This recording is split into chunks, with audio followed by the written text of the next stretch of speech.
Good morning, good afternoon, and good evening, folks. This is Critic Box, and I am your host, Ben Walsh. For today's episode, we are going to be taking a look at the dark comedy The Menu, directed by Mark Mylod and starring Ralph Fiennes and Anya Taylor-Joy. This is Mark Mylod's first feature film, as he has spent most of his career on the small screen directing hit shows like Shameless, Succession, and Game of Thrones. Mark really stays in his territory here, as the movie is quite short with a runtime of 106 minutes, which to me makes sense, as you definitely leave the film not feeling so stuffed. So, as per usual, we're going to put all that aside and we're going to take it to Rotten Tomatoes and see what the world's critics have to say about The Menu. So overall, the critics reviewed this movie at an 89% overall, and we're going to take a dive into that. Starting with a good review. Kevin Maher from The Times, the UK Times, a top critic.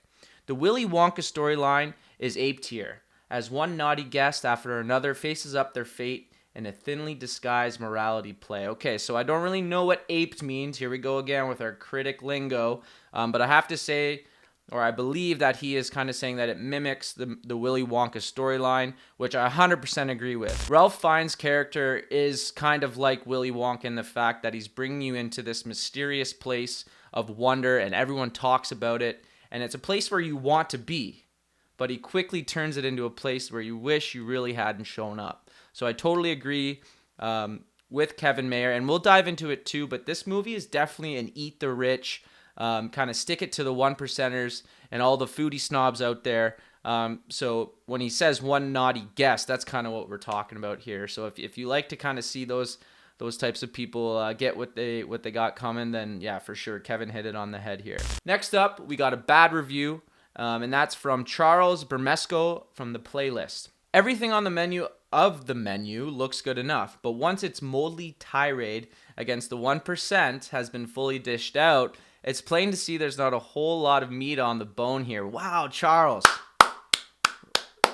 Just some of those, again, I can get hard on these critics, but this guy's word usage and use of metaphors was pretty good. I think let's read it once more time. Everything on the menu of The Menu looks good enough, but once its moldy tirade against the 1% has been fully dished out, it's plain to see that there's not a whole lot of meat on the bone.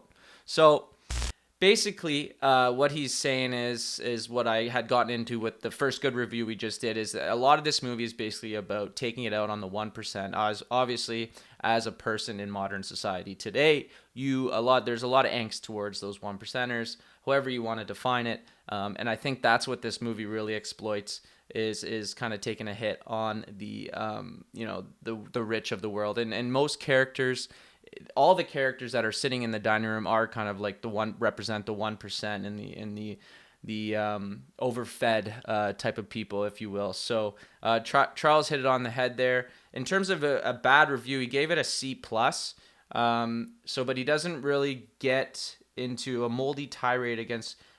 It's plain to see there's not a whole lot of meat in the bone. So I guess he's just saying that. That's kind of like an ambiguous take on the movie. Not a whole lot of meat on the bone. Okay, so are we talking about character development? Are we talking about the quality of the script? Are we talking about the setting? So would like a little bit more out of Charles. I got to hand it to him for his word usage and complete wordsmithing here. Charles, that was pretty good. Bad review. Not normal for me to applaud a critic's review here, but that was pretty impressive. Charles from The Playlist with a bad review. Okay, so moving on to a good review here. Peter Travers from the ABC News, a top critic.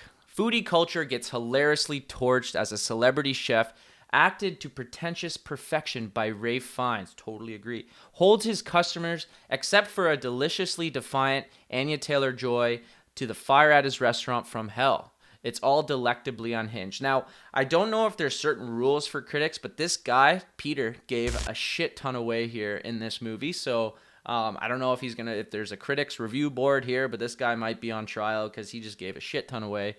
But yes, he's right. Foodie culture gets hilariously torched. That is the biggest thing that I'm taking away from Peter's review here.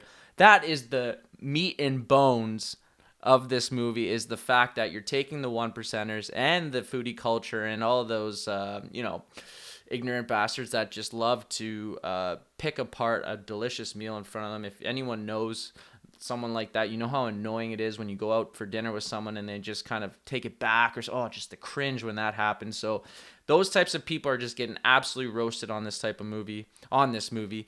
And so Peter hit it on the head. It is hilarious. Okay, so we've dived into what the world's critics have had to say about the menu, and now I'm going to give you a little taste of what I think about the movie. First things first, forget everything else. This is a character-driven movie, and what that means is it relies solely on the development of the characters.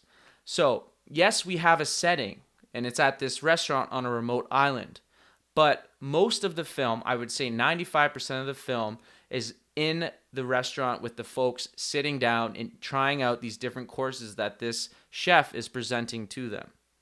Why this is important is because you have to ask yourself, what type of moviegoer are you seeing? How do you want to spend your Friday night? Do you want to watch a fast-paced movie? Maybe not the movie for you. But if you are into, the human aspect of movies where they really dive into characters and there's a lot of relatable lines in there, then yeah, you can see it. This movie is carried by the script. It is carried by the actors that play the characters in the movie. So that is just something really important to ask yourself. What are you looking for? Because this is definitely not going to have the explosions and the jump scares. There's not any jump scares really at all. But it really just kind of dives into the human aspect and those foodies that we talked about earlier, and kind of just roasting them in those interactions between the characters that are sitting and enjoying their 8-course meal that they're getting from the chef. Hot take coming at you. Ralph Fiennes carries this movie. And before I get into that, I have to say, with this guy in the movie, it has been an absolute minefield for me to get through describing the movie with his name. My whole life, I've referred to him as Ralph Fiennes. It is literally spelled R-A-L-P-H. And no, folks, his name is Rafe, so there's a FY if you didn't know. And apparently he gets pretty upset if you call him Ralph, which, I don't blame him. As I said, Rafe carries this movie. This guy is unbelievable. He has mastered the art of cringe and creepy. Most of you probably already know this, but he played Voldemort in the Harry Potter series, and he killed it. And then, before then, he played the crazy SS officer in Schindler's List, and that guy is the epitome of cringe. When you see these types of character-driven movies, a lot of these actors bring themselves into their role. So, having a beer with Rafe probably would be a trip, and it's something that I would not turn down. I would just have to practice saying his name, because apparently he freaks out when you call him Ralph, which would be hilarious. He plays an awesome villain, and he keeps that up in this movie, The Menu. He plays the head chef in this movie, and he just kills it. So, final thoughts, wrap up. As a comedy horror, this movie really relies on its character development.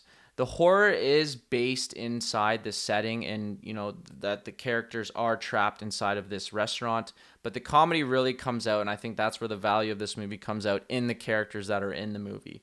Overall, and why you're watching this video and what we do here at Critic Box is let you know if this movie is worth your time. I'm going to come out and say, yes, I would recommend this movie to my friends and family and to you fine people. And overall, I would say you could go to the movie theater and see it, but you wouldn't be missing out too much if you see it on the smaller screen here at home on Netflix in the comfort of your home.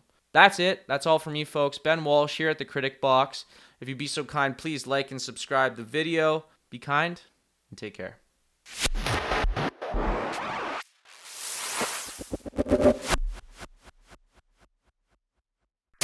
We do have Ralph Fiennes leading the way. Ralph Fiennes. Holy fuck, Ben. Directed by Mark Mylod and starring Ralph Fiennes. Ralph Fiennes.